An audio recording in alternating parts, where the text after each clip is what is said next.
There is a wound inside you that has no memory, no image, no story, no words. It happened before you could speak, before you could think, before you had a name for pain, or a concept of self, or any understanding that what was happening to you would shape every relationship, every fear, every pattern, every choice you would ever make for the rest of your life. You don't remember it, but you live inside it every single day. Freud called this the primal wound, and he believed it was the foundation on which your entire psychological life was built.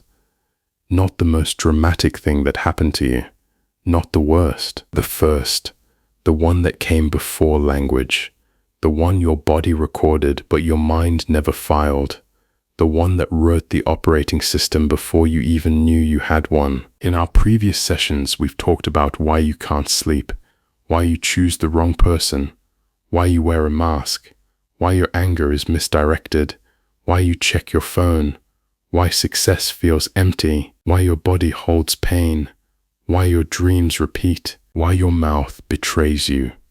Every single one of those patterns traces back to the same place, not to a specific event in your teenage years, not to a breakup in your 20s, to something much older, something that happened in the first months of your life when your brain was forming at a rate it would never match again, and every sensation was being encoded not as a memory, but as a blueprint. Let me tell you what was happening to you before you could remember. When you were born, you were the most vulnerable creature on earth. A human infant cannot survive alone for even a day. You couldn't feed yourself, you couldn't move yourself, you couldn't regulate your own temperature, your own emotions, your own nervous system. You were entirely dependent on one thing: the person holding you, usually your mother, and the quality of that holding, not just physical holding but emotional holding, attunement, responsiveness, presence. That quality became the template for your entire inner world. Freud understood this intuitively, but it was his followers who mapped it in clinical detail. Donald Winnicott, a British psychoanalyst who spent decades working with mothers and infants, coined a term that sounds simple but contains an ocean of meaning. He called it the good enough mother. Not the perfect mother, the good enough one, the mother who gets it right most of the time, who responds to the cry most of the time, who is present most of the time. Winnicott said perfection wasn't necessary, and in fact would be harmful. What the infant needed was a mother who was reliably imperfect, someone who failed occasionally, but repaired the failure, because it was in the gap between the need and the response, in the small tolerable frustrations, that the infant's psyche learned to self-regulate, learned that discomfort is temporary, learned that help exists even when it isn't immediate, learned that the world is mostly safe. But what happens when the gap is too wide? When the cry goes unanswered too often? When the face that should light up when it sees you is blank, or distracted, or angry, or absent? What happens when the holding isn't good enough? The wound forms. And it forms in silence, without narrative, without words, without any conscious registration at all. The infant doesn't think my mother isn't responding, therefore I am unloved. The infant doesn't think at all.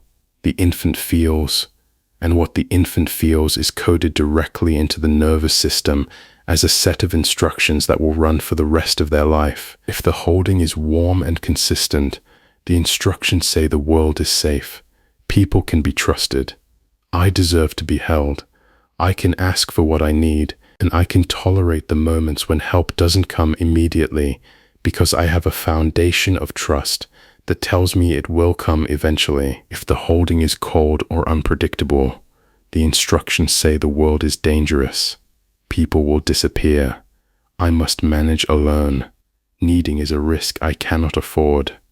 Every time I reach out, I might find nothing, so better to stop reaching, better to build walls, better to never depend on anyone for anything ever again.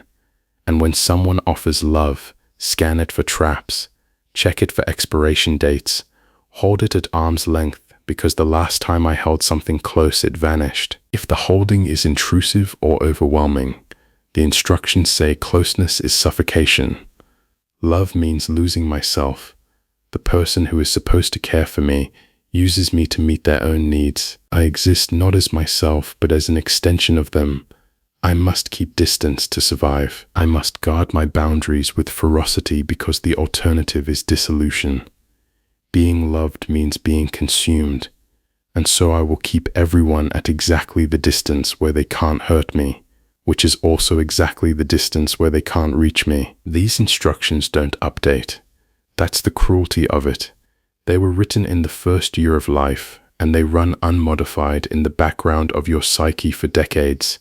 You are 40 years old, making decisions about love and trust and vulnerability based on code that was written when you were 8 months old, by a situation you cannot remember, and in a language you never learned to speak. Freud described a case that illustrates this with devastating clarity. A woman in her 30s came to him suffering from what she could only describe as a feeling of falling, not physical falling, an internal sensation, a constant low-level feeling that the ground beneath her was not solid, that at any moment everything could give way. She was successful. She had friends. She had a partner who loved her. But the feeling of falling never stopped. It was there when she woke up. It was there when she went to sleep. It was there in the middle of conversations and meals and moments that should have felt stable. She had no memory of any trauma. No event she could point to, no story that explained the sensation. Freud worked with her for over a year, and what he eventually uncovered was not a memory.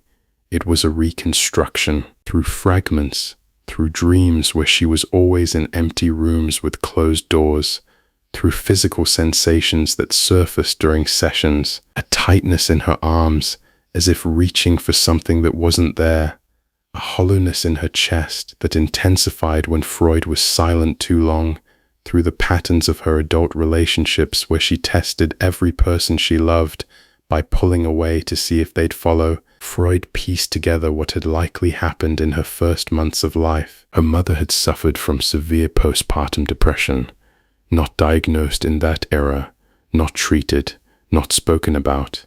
Her mother had been physically present, but emotionally absent. The infant had been fed and changed and kept alive, but not held in the way that holding means. Not attuned to, not mirrored, not met.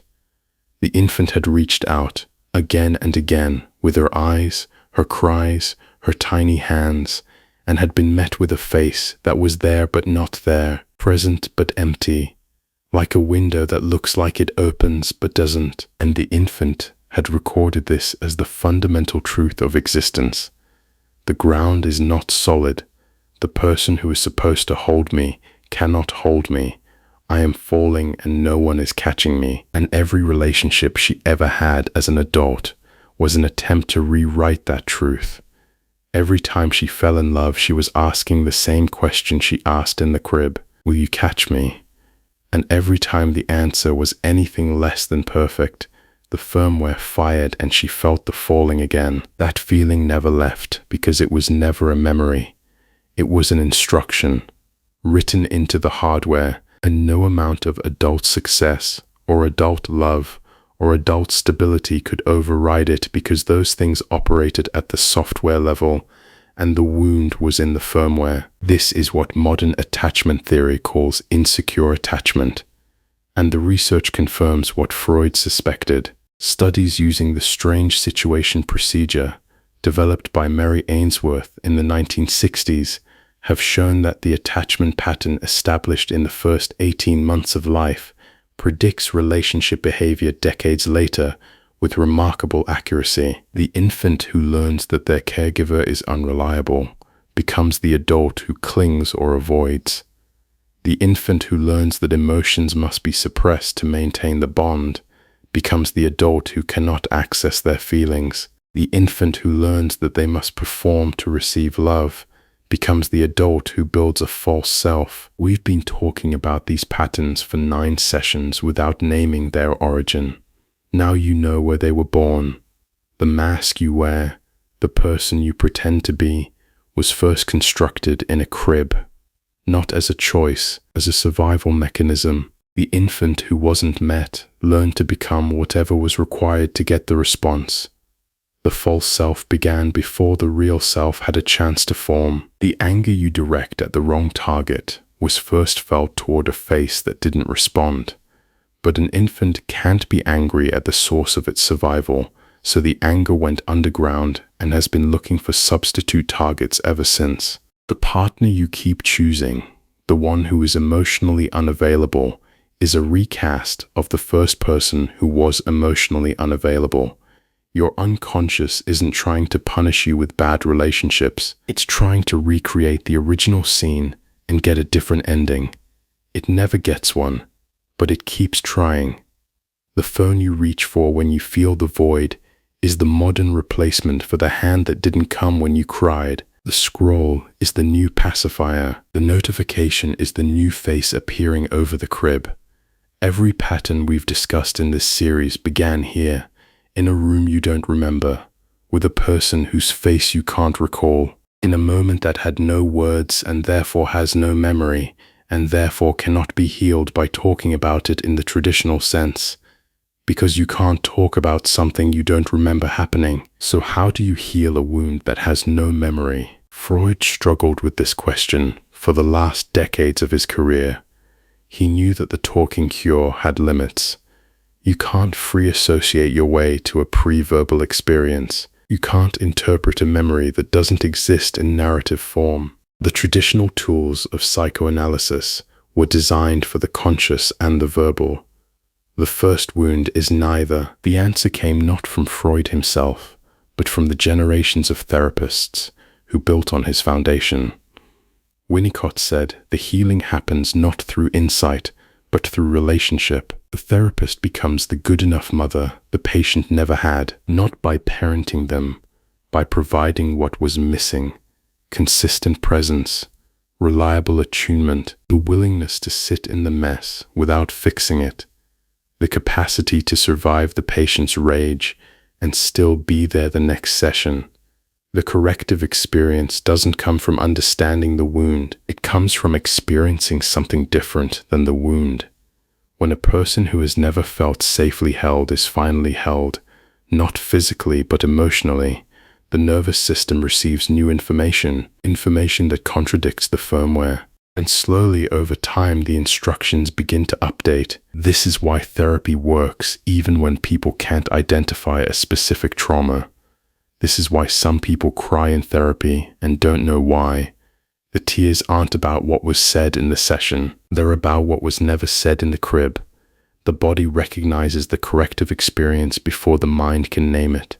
Something that was supposed to happen 40 years ago is finally happening now, and the nervous system responds the way it would have responded then, with tears, with relief, with the overwhelming sensation of being caught after a lifetime of falling. This is why the most healing moments in a therapeutic relationship often aren't the brilliant interpretations or the dramatic breakthroughs. They're the quiet moments, the moments when the therapist simply stays, when the patient rages and the therapist doesn't leave, when the patient withdraws and the therapist doesn't chase, but also doesn't abandon.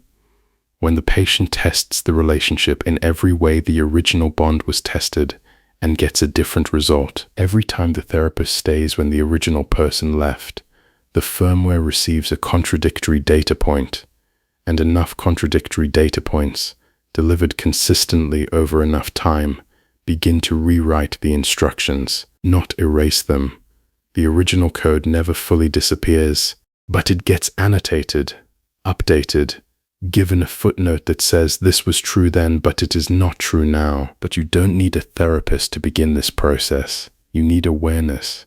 You need to recognize that the feeling you carry, the one without a name and without a memory, the low hum of anxiety, or the constant readiness for abandonment, or the inability to rest, even when you're safe, or the suspicion that love is always conditional, or the exhaustion of performing for approval you never quite receive. That feeling isn't a flaw in your character. It isn't weakness. It isn't something wrong with you. It's an echo from a room you don't remember being in.